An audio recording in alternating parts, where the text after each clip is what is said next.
All right, baseball fans, in this video, we are going to look at my top pitchers, top stacks, and top individual plays at each position for Friday, April 23rd. I also want to really focus on some things that I look at in determining those plays that I look at on the sheet. There's a ton of research information on here, so reach out to me in DMs absolutely anytime, and we can go over anything, whether you want to share a lineup and get my input, whether you want to talk strategy for stacking and GPPs, how we build cash games, the difference between cash and GPP. We can dive into all of that. I'm going to touch on a little bit here in the video and some things I look at, but definitely reach out in DMs absolutely anytime. So at the start of the day when I start entering the lineups, this is the tab that I use a lot, but only when the lineups start coming in. It's got projected lineups on here for now, so it can kind of give you a little bit of insight into the info, but generally where I start every day is with pitcher. In terms of cash games, for sure, I'm starting with pitcher. Sometimes for GPPs, I will start, if I have a stack that I really, really like, I'm going to plug that in and see what I have left for pitchers, but that's only a GPP strategy. For cash games, I really start looking at the pitcher landscape. Tonight, we've got a bunch of aces out there. So Fridays for the aces. For cash games, it's pretty clear to me. I love Jacob deGrom here, but the price at 10.9 on DraftKings and 12.5 on FanDuel just makes building the rest of your lineup pretty darn hard. And when looking at the stats, Tyler Glasnow's been pretty darn close to that, and he's $800 less on DraftKings and $1,300 less on FanDuel, making building a cash lineup and using him as a core play to build around my top option tonight for cash games.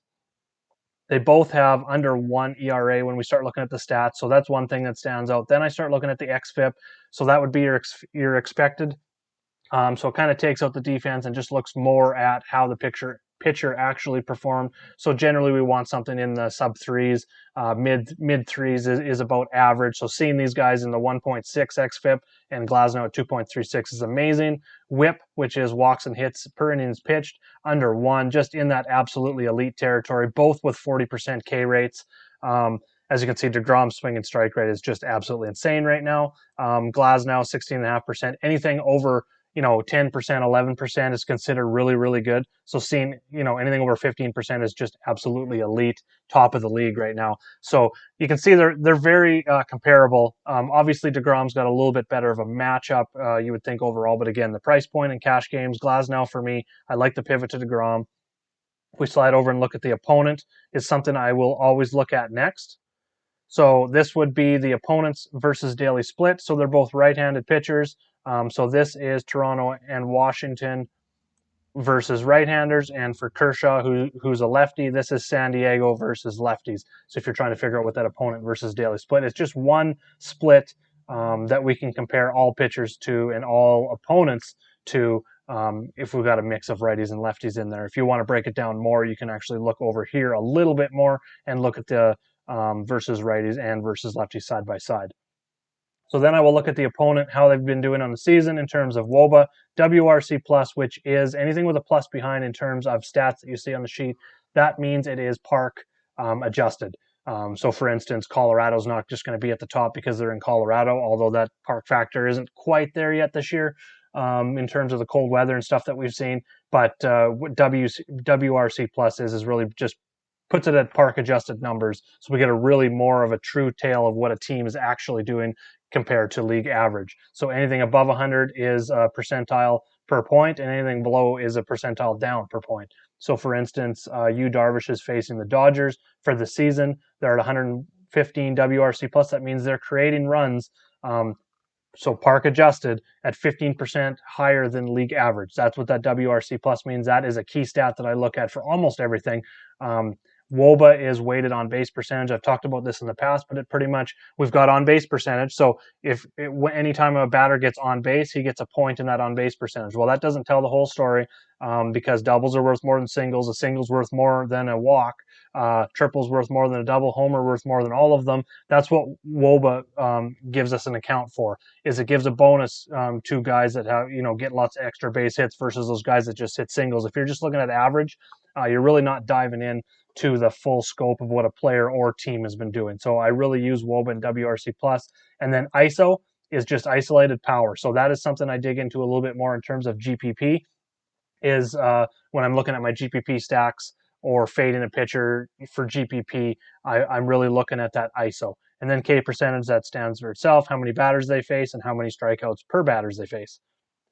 And then I like comparing the opponent on the season to the last 7 days data as well, just to see if a team is trending. As we get more data, I'm going to be looking at like the last month, the last 30 days as well, so we can kind of see trends of teams going up or down and players also going up or down.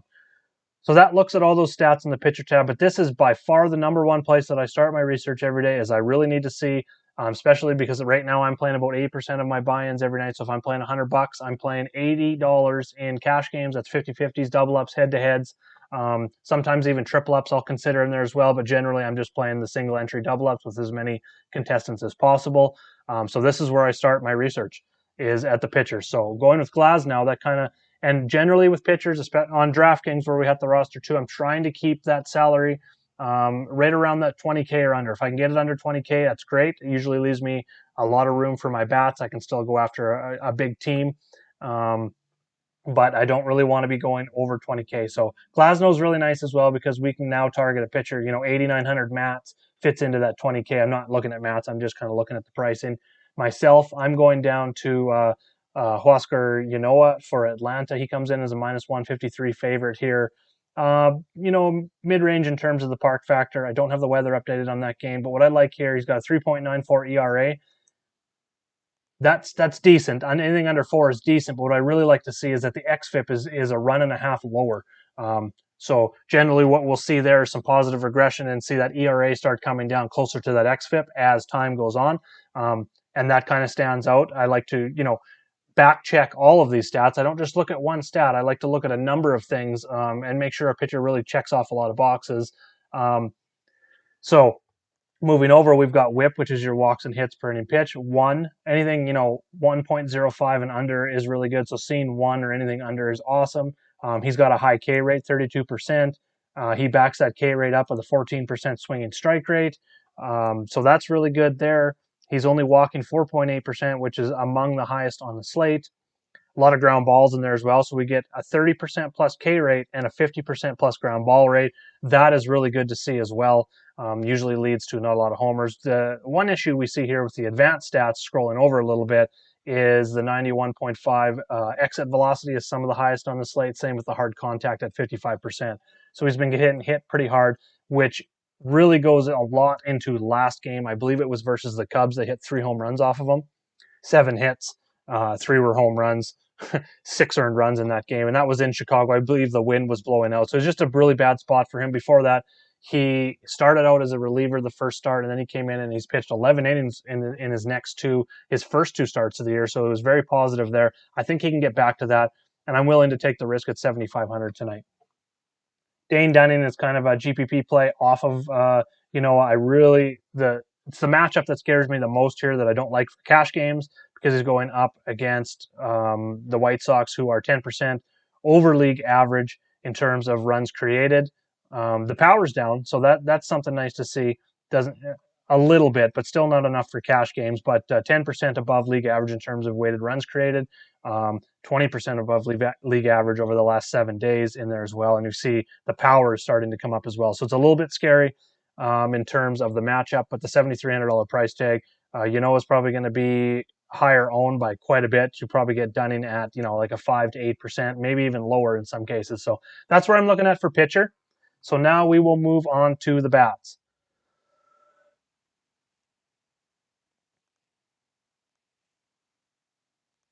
So for my bats, I like to start at the team stacking tab on the team level first of all, before I get into the individual bats at individual positions. So what I'll look at, obviously, first of all, is the implied runs. So this is your Vegas odds, the over/under, all that's baked in. I don't model in any kind of weather or anything, because Vegas does a pretty good job of that. If the wind is blowing out at 20 mile an hour at Wrigley, we're going to see the over/under in that game probably around anywhere between 10.5 and even up to, we've seen at times 12.5, depending on what pitchers are pitching, fly ball pitchers, that sort of thing. So Vegas does a good job of that, so I don't weigh that in. I just literally calculate the implied runs off of the Vegas totals and odds. I then have a model myself, which looks at a bunch of things over here on the right. I've went into this before. I model the implied runs, the park factor, how the teams performed on the season in certain stats, how they performed over the last 7 days, their WOBA in the split,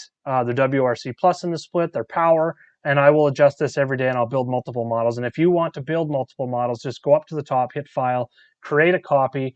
Then you'll have your own copy that is editable. Then you can come and start changing these numbers around, and then you're going to get spit out different rankings, which is all the way over here on the far left. And that's what changing all of these numbers up here do. So something I will look at for cash games. This is pretty much my basic cash game model. I'm probably going to adjust it a little bit and put some last 7 days information in there as well. But generally, if I'm going to a GPP style, I'm going to crank up the ISO and the split. I'm going to crank up the ISO the last 7 days, and then probably just leave that ISO for the season. But that's something I'm looking at. I'll also look at the opponent's starting pitcher, hard contact percentage possibly. There's a bunch of different things you can do with this model. If you want to get into this a little bit more, definitely hit me up in DM and we can talk about how to adjust this model a little bit more to customize it for yourself. But right now, I'm going to be talking a little bit about cash games, and I'm starting with number 1 and 2 in my model with Boston and Oakland. First of all, Boston leads the league in hitting this year, runs score, WRC plus, WOBA, all those kind of numbers. Even over the last 7 days, they've been hot. They get a great matchup versus Kikuchi here, 4.74 ERA, 392 WHIP, 121 WHIP, 392 xFIP. You know, it's not too bad. He's not giving up a whole bunch of fly balls, but he's given up a 16% home run to fly ball rate, 47% hard contact here. The xWOBA is higher than the WOBA by 65 points almost. Same with the xSlug over the slug. Those are advanced stats indicators that I'm looking at here as well. If we scroll over and look at the splits here a little bit, you can see we probably want to be targeting Boston righties against him. He's given up a 374 WOBA. To right-handed bats, and he's got a 6.59 ERA, 4.23 WHIP against righties.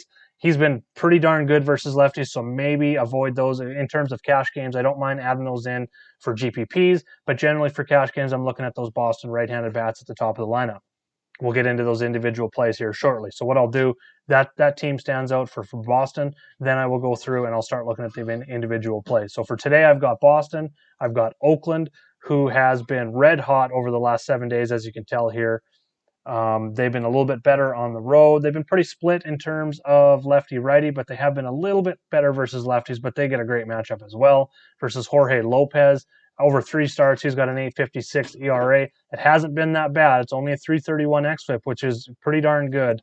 But the whip is up there, so he's given up lots of walks. He's given up home runs early. If we go look at the exit velocity, it's decent. So we're probably going to see that home run to fly ball rate come down a little bit. But he has been pretty bad barrel rate here in terms of all these top pitchers and teams that we're looking at. He just hasn't been great. And then we go over the home runs have come pretty much against both, over 3 home runs per 9 versus righties and lefties, so we can kind of target everyone. But the xFIP versus righties is a little bit better. So lefties, I would say, for Oakland are going to get a little bit more of an advantage, but I'll generally be targeting all of Oakland. Seattle down here I like as well against Martin Perez. This is the pitcher matchup that stands out here. Seattle, while they don't stand out here in terms of overall WOBA WRC plus, even over the last 7 days, they have been a surprising team, very balanced attack and some nice value. So I'm definitely going to be looking at them. And the matchup stands out here as well. Martin Perez, 5.93 ERA, just as bad xFIP, 5.58 is the worst, second worst on the slate behind Vince Velasquez, who this is his first start. If you're wondering why no game started, he's come out of the bullpen 3 times. The first time was really bad, so he's still working those numbers down. That's why it looks so bad, so keep that in mind. He's probably only going to see him go 4 to 5 innings or so. But getting back to Martin Perez here, 154 xFIP, so he's given up lots of walks and hits, 41% fly balls.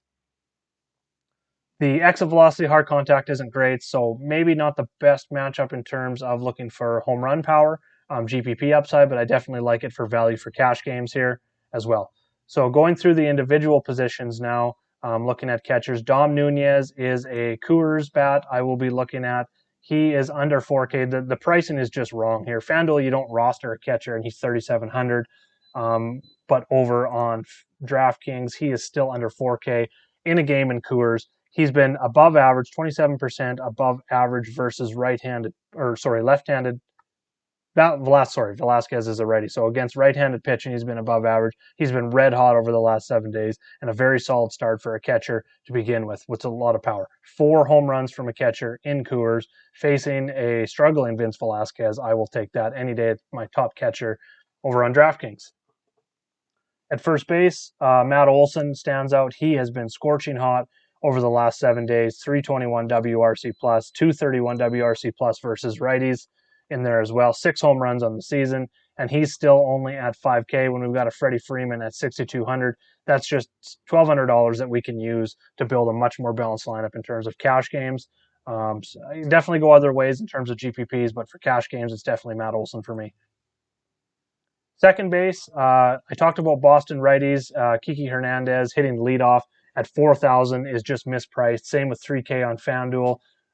Like I said, they're the top hitting team in the league. He's hitting leadoff, and while he hasn't been great against lefties, he has been good over the last 7 days. He's really starting to heat up, and just that opportunity and that price is enough for me to consider him a top cash game play for Boston tonight, and a part of some Boston stacks, which, by the way, did not work out so much last night. But hey, it's a brand new day. And Jazz Chisholm, we're probably not going to see him be hitting at the top of the lineup like he has the last 2 games, just because it's lefty versus lefty, which is going to make him a nice GPP pivot here, because people probably will be fading, especially on FanDuel 3,300. I don't mind a Miami pivot stack, I guess you could say, for GPP against Alex Wood. Jed Lowry, the reason I've got him labeled as GPP, because I said I do love Oakland. If you are stacking Oakland top of the lineup in cash games, even 2 or 3 players in cash, I don't mind Lowry. The reason I have him labeled as a GPP is just because he's $900 more than Kiki Hernandez down here.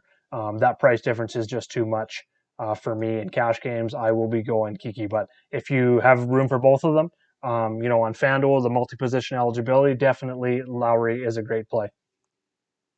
Third base, Alex Bregman stands out. He's really starting to heat up here now that he's gotten back. He's got multi-hit games and 2 straight, 5 hits in the last 2 games.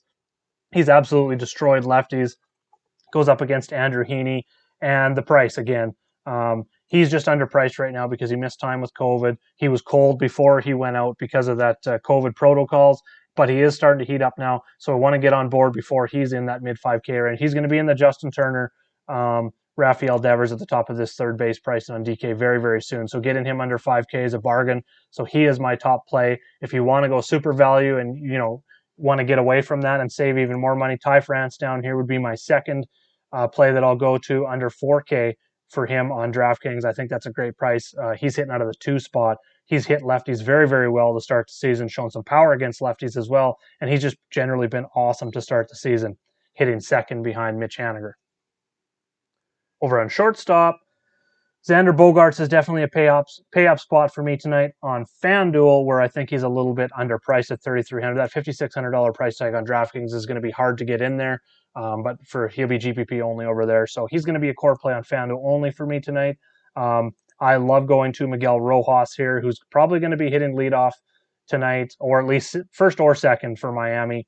Against a lefty. He has absolutely destroyed lefties so far this season. He's hitting them very, very well. It's a small sample size, keep that in mind, but anytime we see numbers like this against lefties, even in 10 to 14 at bat sample size, it's really good to see to start the season.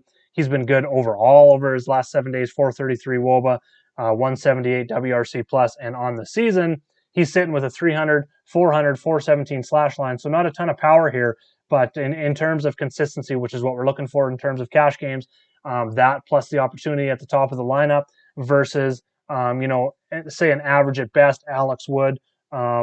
We can kind of ignore the run line and the park factor at these prices for a player that has been that consistent, because we're not looking for power out of him here anyway. Singles, doubles, triples would be great. Scoring runs. So definitely like Miguel Rojas. Going over to the outfield, a couple core plays. It looks like I need to sort this. So that's one thing I wanted to show you as well. So as I go through the sheet and I'm looking at some of these numbers, some things that I'll start analyzing when comparing players, or when I'm writing articles and some things I'm looking at, I'll go look at, let's see, in the outfield, who's been hot. Actually, let's just go right over to the all batters tab, because we can start comparing all batters here. We can go, let's say we want to look at over the last 7 days, who has been red hot. So I need to bring this tab down here, and I'm going to sort Z to A. And this is something that you can do. Again, this is going to start showing up. Give me a second. This is why I wanted to do this in the outfield, because I cleared all those NAs off of there, so it's a much easier. Some updates that I'm going through with the sheet. So over the last 7 days, we want to see in the outfield who has been the most consistent in terms of WOBA. So only one, you got to look at the plate appearances here. So that's why I added plate appearances to see the sample size. So Bryce Harper, 22 plate appearances, would be the leader here over the last 7 days. I kind of look at generally anything over 15 plate appearances over the last 7 days. I want to see how guys are doing. Bryce Harper, red hot, 371 WRC plus. Then I'll compare that to how he's done for the season, or the other way around. I will look at guys, let's just say for WOBA for the season.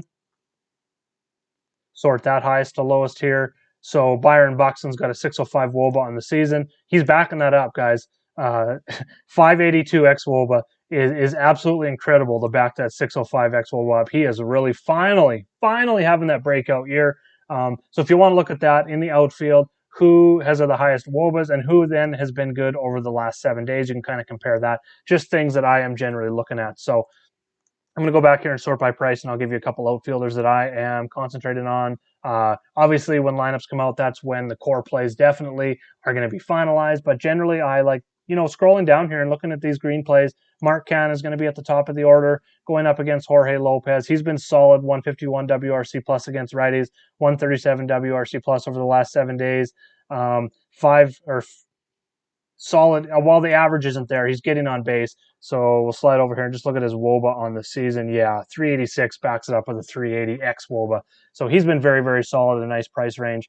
In the outfield, I'm generally trying to look for those guys on DraftKings in the high 3 to mid 4K range. I really like going balanced in the outfield unless there's just a play that just stands out. But on a 14-game slate, generally going to be looking for, in cash games, probably 3-team exposure in like a 3-3-2 type build, or a 3-3-1-1. I don't like as many one-offs. I like to kind of keep that sequencing and correlation together. So 3-3-2-2 is generally what I look for.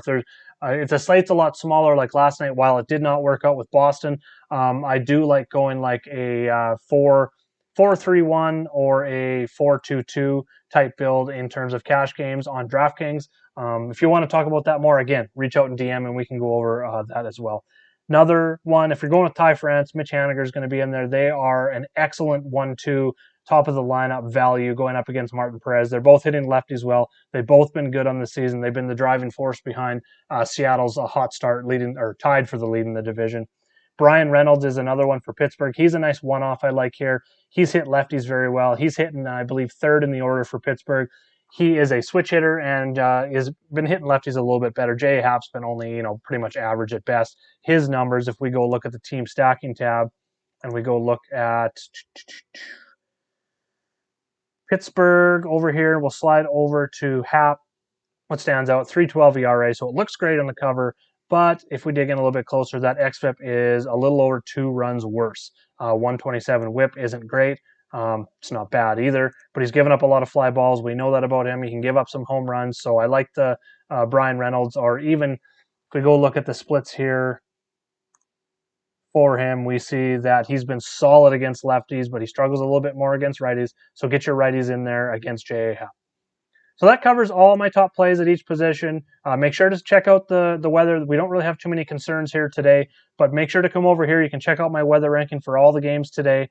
You can check out what those rankings mean down here. And if you want to see a little bit further, the hourly forecast or the radar, definitely come over here and scroll over to the link, and it'll take you to the weather.com weather station that's closest to each stadium.